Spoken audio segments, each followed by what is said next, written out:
Hello, we are Howling Commandos. My name is Paulina. I'm Eduardo. I am Joshua. And my name is Alejandro. And we are going to talk about apartheid in South Africa. Well, the apartheid in South Africa was a series of discrimination to other people that were seen the Europeans between 1948 to 1991. Well, the thing you have to remember about apartheid is that it was drastically worse than the segregation that the U.S. suffered in the mid-1950s, because they discriminated against not just black people. It was Asians, Indians, like anyone who wasn't white, non-European origins was automatically deprived of rights. At one point, the way that they were treated whenever they tried to form political groups or organizations, it ended in shootings, it ended in massacres, mass arrests, just silencing everyone they could. It was borderline dictatorial, honestly. Like the Soweto massacre in 1976, where they killed more than 600 students. Yeah, students, teachers, all kinds of religious leaders. Pretty sure that one of the few that people actually remember that survived the whole shootings, the massacres, probably Nelson Mandela, and everyone else gets forgotten, like Oliver Tambo, Sisulu, the guy, what is his name? Sisulu? William Sisulu? I don't know. Something along those lines. Well, yeah, about that, yeah, I think the white people exaggerated because, well, first in 1913 there was like the Land Act when the whites got a lot of territory and the black just had the 7% of all the territory of South Africa. Well, that was unfair because the 67% of the 100% of the population was black. So, well, I think that the whites got the control of everything, the territories, and they could, well, about time they will help the blacks to take control of them, to teach them how to govern the people. But no, they exaggerated in, well, like in 1948 that they started the... Yeah, that's actually true. And after that, they came Nelson Mandela that helped the black people to get their rights and stuff like that. Yes, That's true, because they approved so many laws that were not right. Like, for example, the Bantu Education Act, because they made a separate system where the blacks and whites were different, and they took different ways apart of each other. I mean, the thing to remember here is about Nelson Mandela is that probably one of the worst things that could have possibly happened was the fact that when he was working with an African National Congress, he was put out of commission, just sent to jail for way too long until 27 years. Yeah, 27 years until Leclerc. Leclerc. Yeah, yes. Leclerc finally let him The out. predecessor, he let him His out. predecessor. And just 4 years after getting out of prison, he ran. He ran for office and he won. Like, it was an unexpected. It was just incredible how Nelson Mandela became president after all these stuff, and they helped so many people because these lapse of years were tough for those people. I mean, People was tired of that. yeah. I mean, for example, the percentage of land you said that they gave to black people, it was all rural. So Yes. it was. No matter how you want to justify the racism, that they pretty much try to justify it using classism. They try to say, okay, let's keep the poor, the rich should rule, and the white people were rich because, well, they conquered the entire land. But the worst part about it was that they controlled education for black people through, for example, Christian missions. Yes. That's one thing. Yeah, well, then to the well, I thought that the white people will help the black people because as they had a lot of territory, they will give them jobs as farmers. But actually, they exaggerated, and yeah, segregation was really really bad. With Yes, the apartheid. actually, blacks just were trained to be part of the working class.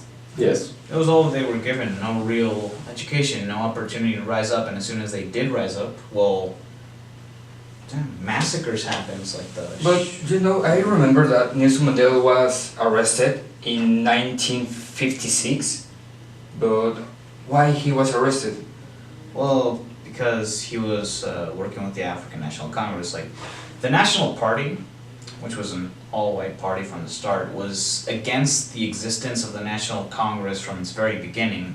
They wanted to maintain white dominance, but the African National Congress, they were basically just this group that advocated for black rights and, well, all rights of people who were African in general. They wanted equality, and, well, the government wasn't having it, and a lot of members of the African National Congress were killed, arrested, etc., just because they were their political adversaries. It's like what, you know, it's just criminalizing the entire activity in order to justify your dictatorship. It's basically what they But did. actually, in 1956, Nelson Mandela was found not guilty until 62, no?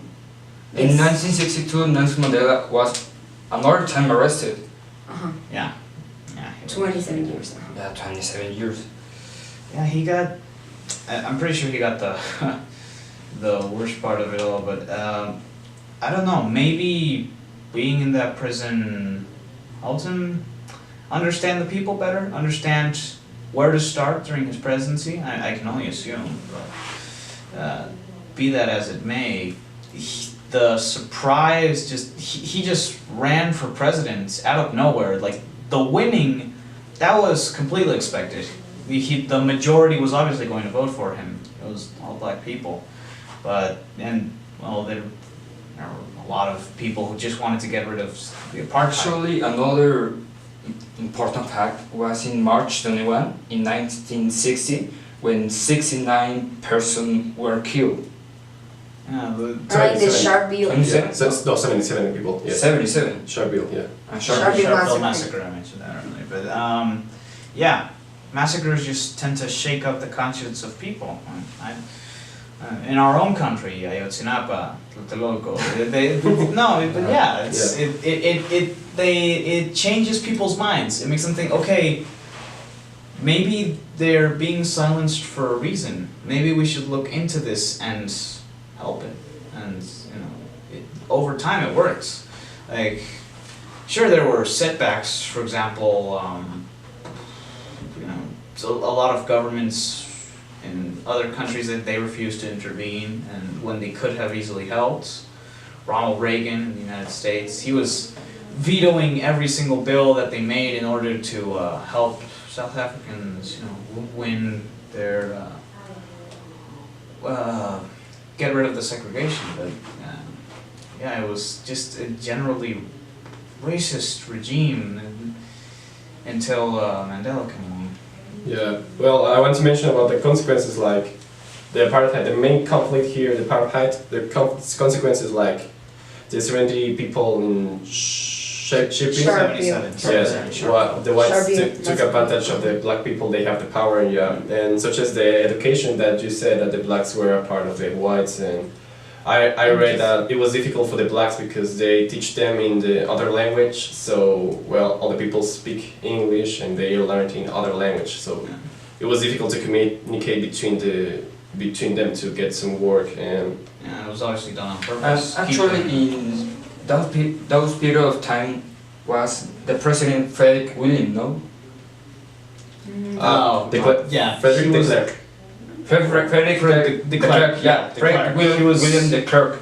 And he yeah. ended his presidency in the 2nd of February, no? In 1990.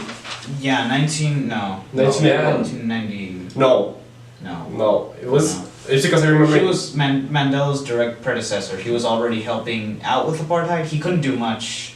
Actually, he won the Nobel Peace Prize in 1993. with Nelson Mandela. Yes, yes, because they were repealing the remaining acts of the apartheid and stuff like that. De Klerk did a lot of stuff. Mandela gets the credits because he basically finished the job, but de Klerk is the one who really started getting rid of apartheid in South Africa. And actually, he helped him to get out of jail. Yeah, that's true. But like, I think probably the worst bit about it is that it was basically an invasion from the inside out. When the Dutch came back in centuries before that, it all started as, oh, we kill the black people because we're sent by God. Then it Boers. became, the Boers.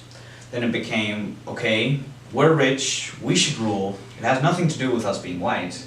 And then it became, well, they're poor and they're not living hygienically, they're not doing well, they're full of diseases and problems, so we have to keep the rich people who are doing a lot of stuff for the economy healthy, so we have to separate them. So basically, they justified racial segregation in any way they could, but in the end, it was all just a big, it was all just one big, well, I mean, how many centuries was it? About 2 or 3 centuries? Yeah, like two. Two full centuries of justified racism, and the world turned the other way just because it's, Yeah. South, like it's basically the edge of the world. South Africa, it's ignored most of the time. It's why and the fact that it remains ignored only makes things worse. Yeah. It makes consequences, because the fact was there was poor hygiene. Seeing as the world tends to ignore South Africa, it's why diseases run rampant there. AIDS, I think, most, I don't know which percentage, but a lot of people have AIDS, especially in prisons. There was the Ebola outbreak, Zika scare, right? Yeah. If you could just, if you made your own virus, you could just release it in South Africa and start a pandemic, because between the poverty and the poor healthcare, it's a breeding ground for diseases. Yeah, there's a movie, right? The District 9, or which one? Oh, yeah, District 9, yeah. Social criticism of South Africa. Aliens end up in Johannesburg and they're treated like, Like an example how they were treated the black people in South Africa. how they're being treated right now. Like, they illustrated, and you don't imagine people living there because, like, the houses are basically, like, made of garbage. Yeah. The grounds covered in garbage. And you can go to South Africa and you can see almost exactly the same that is presented in there. And So they represent how people treat black people, or how? Yeah, that they represent how people treat bad people by using the aliens. This is an example. It's an allegory. Yeah. But basically they show like extreme conditions of poverty, the lack of hygiene, people rummaging aliens rummaging in the trash for everyday needs, and people think, oh, that's an interesting movie, I guess it's cool, but the thing is, it's an allegory for how black people are being treated, because it's also like, there are also elements of like cultural indoctrination, for example, because they give all of the aliens like their own Christian name, like Christopher Johansson or whatever, like stuff like that. Chris Johnson, I don't know. The point is that it's what a lot of Christian missions do to some black people. It's like, okay, here's your food, here's your help, but you gotta do what we say. You gotta be treated like we say. You gotta be put into the system like we say. Your way of life is just over. We're the ones in charge here, because that's what the white people have done to black people, and they still continue to do, because there's still a bit of remaining. Well, I think that we should end this stuff. Some conclusions? Would you like to say something? Well, I think South Africa has a lot of things to improve still, but the movement really helped in some areas. Yeah, do you want to say something?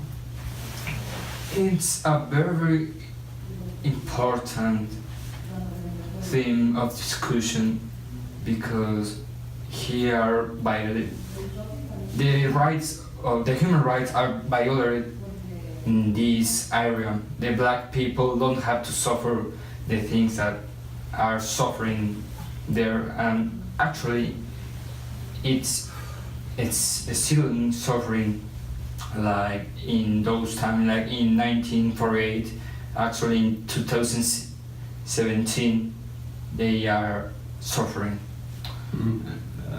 In the end, I think that yes, things have improved. The apartheid is gone, but you know, people are always going to take advantage of other people just because they can. It's a predatory instinct just embedded in the human brain. Racism is definitely a way to satisfy that instinct, and therefore, like, we may never get rid of racism. Like, and if we do, it's just going to be replaced by something worse or better. What it's going to be, or just as bad, because it's inevitable. It's human nature.